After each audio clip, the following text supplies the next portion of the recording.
Está o Fábio Ramalho, porque a polícia do Rio de Janeiro procura por um homem que abusava sexualmente de uma adolescente de 14 anos. Até para continuar nesse assunto, o Fábio Ramalho está trazendo as informações para a gente. Oi, Fábio, essa denúncia de estupro partiu da própria vítima. Brito, partiu sim. Olha, a gente já fica assustado com esses casos que você mostrou aqui. E nesse caso aqui do Rio de Janeiro, a polícia conseguiu identificar o homem através de imagens do circuito interno de um mercado popular que fica no subúrbio do Rio de Janeiro. Para quem mora aqui no Rio, é conhecido como Mercadão de Madureira. O homem circulava com a menina de 14 anos, momentos antes do estupro.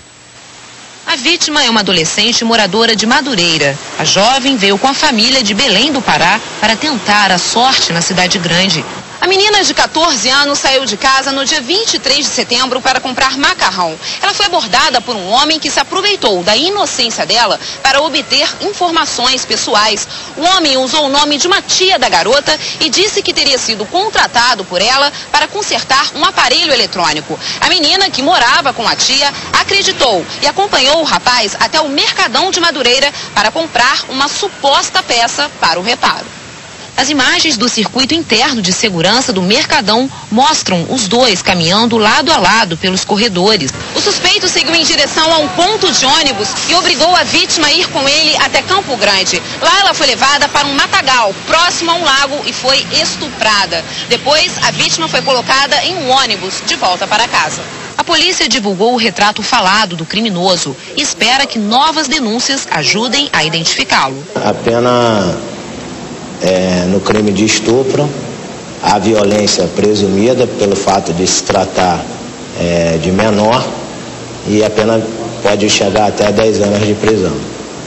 Tá aí a importância, Brito, de sempre se orientar, tanto crianças quanto adolescentes, que não caiam nesse tipo de golpe de uma pessoa que vai fazer um serviço em casa, que precisa fazer algum tipo de conserto e acaba levando aí a menina de um ponto da cidade na Zona Norte, o bairro de Madureira, para outro, Campo Grande, que é a Zona Oeste, e consegue se deslocar esse espaço todo aí com a menina, sem que ela sequer, muito provavelmente, desconfiasse o que iria acontecer. Tá aí a imagem que foi gravada pelo circuito interno e agora a polícia já tem o retrato falado e espera encontrar esse homem que aparece aí do lado da menina de camisa rosa, e a menina de camisa branca é o homem que é acusado de ter cometido o estupro. E agora o que você vai ver é mais uma crueldade cometida pelo chamado Tribunal do Tráfico. A gente já mostrou vários casos desse por aqui, né? Agora, uma jovem de 18 anos foi julgada por criminosos e condenada a levar 2 tiros nas mãos. E sabe por quê? Ela foi acusada de roubar um aparelho de TV. A polícia investiga quem são os criminosos que teriam atirado em Tatiana Alves, de 18 anos. Ela foi baleada depois de roubar o aparelho de TV de uma moradora do Morro da Cachoeirinha, no Lins, que teria informado o crime a traficantes. Segundo a polícia, depois da denúncia, Tatiana foi retirada à força de casa e levada para uma mata. Armados com pistolas, os bandidos deram 2 tiros na mão direita da jovem e um na mão esquerda. Em seguida, eles liberaram a vítima. Ferida, a jovem recebeu os primeiros socorros no posto de atendimento médico do Meier e depois foi transferida aqui para o Hospital Salgado Filho. Ela foi submetida a uma cirurgia e passa bem. Tatiana não é a primeira vítima do Tribunal do Tráfico. Há 2 semanas, a polícia encontrou no alto do Complexo do Alemão 5 corpos carbonizados. As vítimas teriam sido mortas por comparsas, uma disputa interna pelo controle de venda de drogas na região. Este vídeo, feito em maio, mostra um criminoso torturado a mando de Rogério Roupinol, chefe do tráfico em Macaé. Eu cometi um erro que eu não podia cometer. Eu comprei um dinheiro que não era meu. Por isso que eu estou pagando por isso. Eu saí só confiança, eu não podia fazer. Neste caso mais recente, no Morro da Cachoeirinha, a polícia ainda não tem pistas dos criminosos.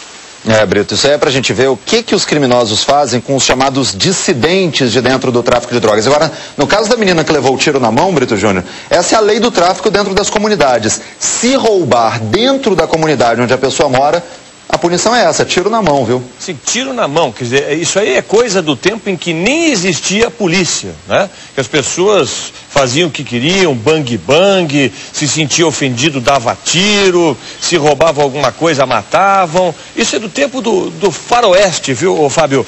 Tribunal do Tráfico. É preciso sempre alertar que esse Tribunal do Tráfico, que é absolutamente ilegal, clandestino, criminoso, pode inclusive condenar uma pessoa qualquer à pena de morte. No Brasil não existe pena de morte, mas para o Tribunal do Tráfico, tudo é permitido, tudo é possível. Que poder é esse? Que poder é esse, Fábio? É um poder que cresce cada vez mais quando autoridades públicas não têm acesso a essas comunidades. Essas imagens aí são justamente, olha, quando criminosos foram assassinados e queimados no chamado micro-ondas, como os traficantes chamam, quando a pessoa é colocada no meio de pneus e é ateado fogo nesses pneus, Brito. Cenas bárbaras aí. Essas aí são imagens de quando foi morto um traficante que a polícia acredita que estava ali entre eles, que seria o traficante Tota, muito procurado aqui no Rio de Janeiro.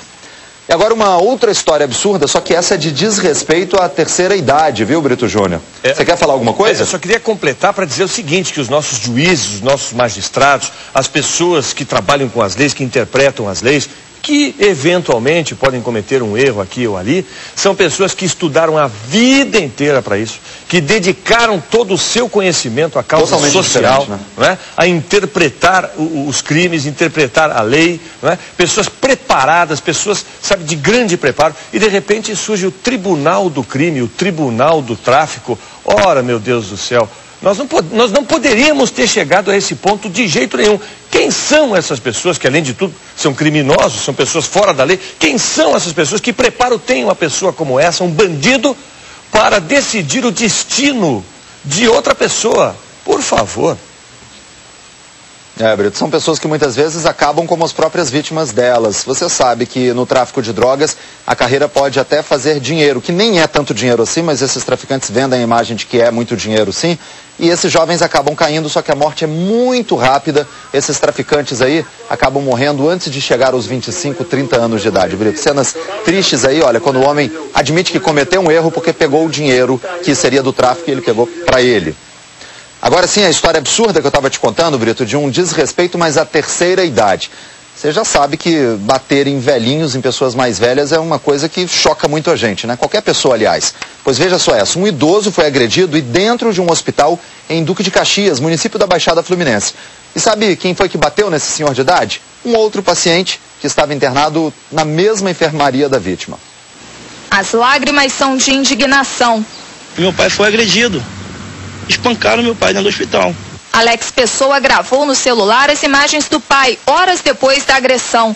Manuel Francisco Pessoa, de 74 anos, ficou com hematomas no rosto e nas mãos. Ele já não andava e nem falava e foi internado no Hospital Adão Pereira Nunes depois do 6º derrame. Na hora da visita, os filhos do seu Manuel encontraram o agressor ainda na enfermaria, amarrado na cama. Os parentes da vítima reclamam que a direção do hospital não tomou providências.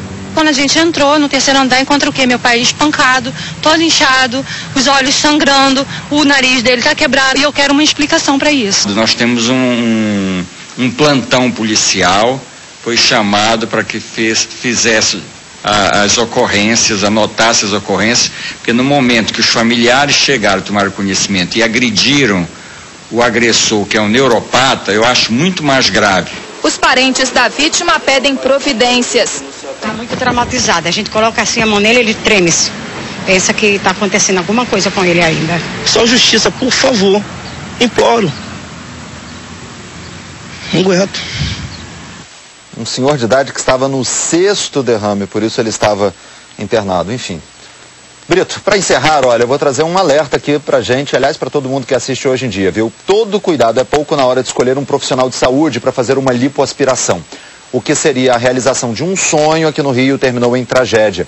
Uma funcionária pública morreu ao fazer esse tipo de cirurgia numa clínica particular, no subúrbio da cidade.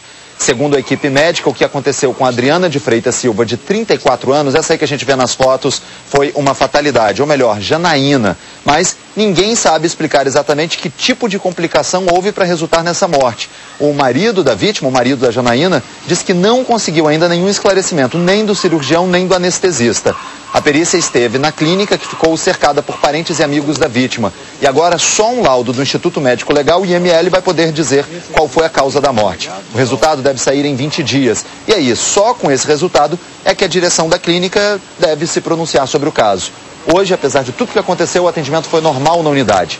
O corpo de Janaína vai ser enterrado daqui a pouco no cemitério de Inhaúma, subúrbio do Rio de Janeiro. Brito. Eu volto com você em São Paulo. Ok, Fábio, morreu por causa de uma lipoaspiração, que coisa. Obrigado, Fábio Ramalho, com as notícias do Rio. Agora a gente vai para Brasília. Tchau. A gente vai para Brasília agora. Fique esperto na hora de sacar dinheiro no caixa eletrônico. Além dos assaltos e sequestros relâmpago, você pode ter seu cartão clonado. E quem explica esse golpe e como evitá-lo é a Tatiana Flores, direto de Brasília. Boa tarde, Tatiana. Como é que funciona esse novo golpe de clonagem de cartões no caixa eletrônico, hein?